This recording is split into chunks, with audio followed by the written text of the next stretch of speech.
Hello there guys, this is B Junior from Endurance Productions. Gonna do a little horror movie review for you tonight on a film that's a little bit close to my heart.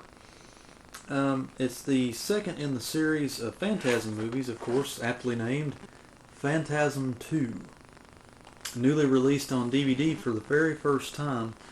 This is the only one in the series that has been lagging behind on finding its way to DVD. Mainly because of all the stuff I'm going to talk about this evening. I'll fill you in on that a little bit later on.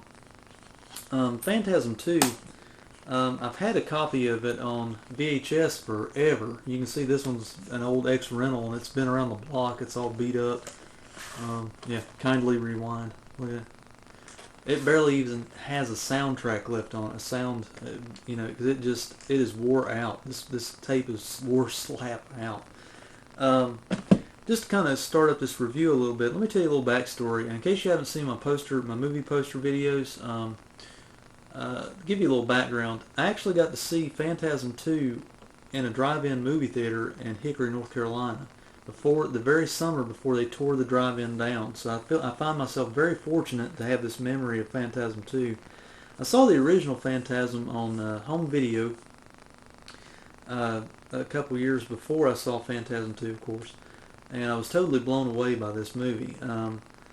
It offered something fresh and in different directions. I mean, it had the original had your regular horror elements, but it also had a little bit of science fiction in there. It also had some, comedy built into it, some decent little age-appropriate special effects for the late 70s there. It was just an enjoyable experience, and I really liked the movie. But then, being a young junior high student there, I heard through the Fangoria magazine and stuff that there was going to be a sequel done by the same people that did the first one, that Don Coscarelli was going to direct it. Although the original Mike wasn't returning in this one, it was going to be replaced by James Lee Gross. They're still going to have Angus Scrimm as the tall man, and it's going to be basically along the same storyline. So I was like, man, even at that young age, I was like, I got to see this movie, Well, to kind of bookend the story behind it there, the very summer, it was the last day of summer before 8th grade, I believe, whenever I was in school, that this one came out at the drive-in movie theater in Hickory. It wasn't playing at any other movie theater. It was the last place to have it on a big screen. And my mother took the time to drive me down there, and I had to sit through a double feature. It was playing in a double feature. I had to sit through Midnight Run with Robert De Niro and Charles Grodin just to see Phantasm II.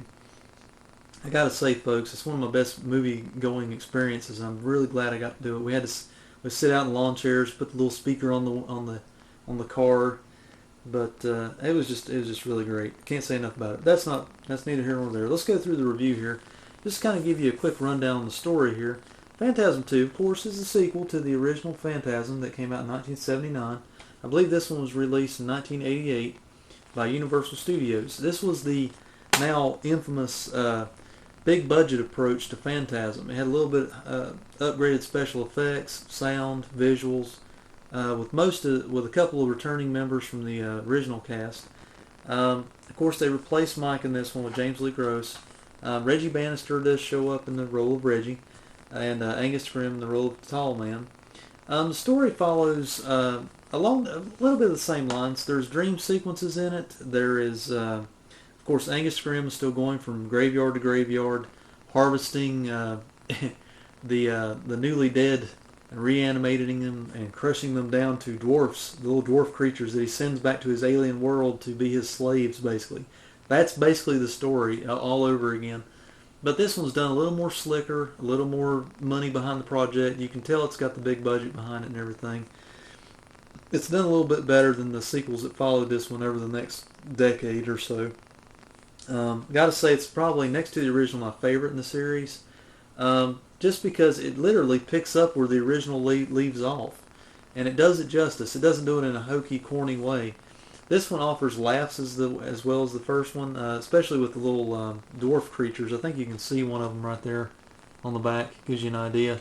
They actually show the dwarfs' faces in this one. They didn't show them in the original. They might show a little close up after one of them was killed, I believe, but in this one, they do little monster effects on their face and little grubby creatures. I mean, it's just a great it's just a great movie.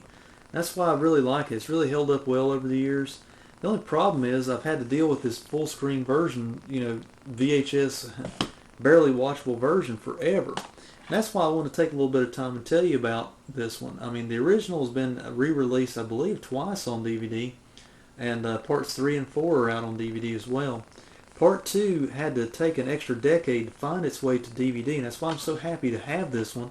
And I had to go and special order it. I've done a recent rant on this on my Endurance Talk channel, but I had to special order it off Walmart.com, and I hear tell this one's going back ordered. So if you really want this one, go ahead and go online, order it, go to half.com, borrow, steal, kill, find this movie, because I feel like I wouldn't hold your breath for a Blu-ray release, and I feel like it's going to go back ordered or it's going to go out of print really quick, sort of like Savage Streets did. It's going to be a low supply run on this one. Universal Studios, I've read many different blogs and stuff over the years that they retained rights to it just for whatever reason. They just didn't think it was material enough to bring to DVD. They didn't think there was a market for it. Little did they know, after being petitioned probably by every horror website out there, they finally put it out on DVD. It's got a lot of pros, but it's also got a lot of cons. Which brings me to ultimately to my next segment that I always do. Let's go over the DVD itself. The DVD, folks, now I'm not complaining too much because I'm glad to finally have it on DVD. I'm really thankful for it because it's one of my faves. But and let me go ahead and say, it's not a special edition. It's a bare-bone copy. The pros, going over, it's an anamorphic 1:8:5:1 ratio widescreen. I've not seen this in widescreen since it was out on the big screen. So that's really great. It's got subtitles for the hard of hearing like me. It's pretty good if you ever need it. Language tracks. So, the picture is clean. It's got a clean picture. It's got very clean sound. I listened to it on the good sound tonight here in the man cave, and it checks out. Now, there's also a pro. That's the pro with the sound. It's cleaned up. But the main con is, folks, it doesn't have a surround sound mix. It's not a 5:1 ratio surround sound. It's a 2.0 stereo track, which I think is both. It's clean stereo track, but it's also kind of an insult to the fans because it doesn't give you. It gives you a trailer. That's your only special feature, if you want to call it that. There's no behind the scenes or anything. But then again, this kind of goes back to the age-old thing about Region 1 discs here in the U.S. and in this area of the world. Usually, this movie's been out on Region 2 discs forever, and it's got all the special. There's even a work print version out there. It's got all the special features with it, everything. But I'm glad to have it in my collection because I'm a big-time Phantasm and Phantasm II nut.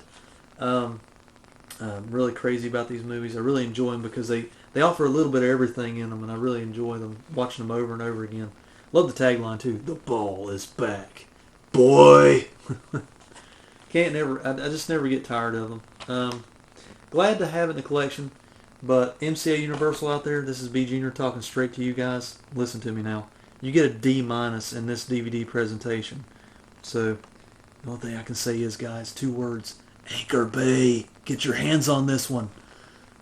If Anchor Bay, usually, I think they got a hold of the first one and re-released it after the MGM disc that came out a while back, which I believe has about all the same special features on it. It's just been redone by Anchor Bay with the original poster on the cover. Hoping they'll do the same thing with this one. If MCA Universal will ever get rid of the rights to this movie, even though they hate it, but they retain the rights to it. Grubby Studios at their best on this one, guys. Anyway, another rant for another day. Check it out. If you like the original, you'll definitely like the sequel. That's my opinion on it. Phantasm II, a great film. Get it while you can before it goes out of style there, or goes out of print. Hopefully Anchor Bay will get a hold of it one day and do it justice with some special features that we all really want out there. I know you do. If you're just like me, if you really like this movie, you'll want the special features. So, there again, that's my roundabout Phantasm II giddy little review on it there. Just glad to have it in the collection, but they could have done better on the DVD features. Take care, guys. Draw your own conclusions, and I'll see you next time.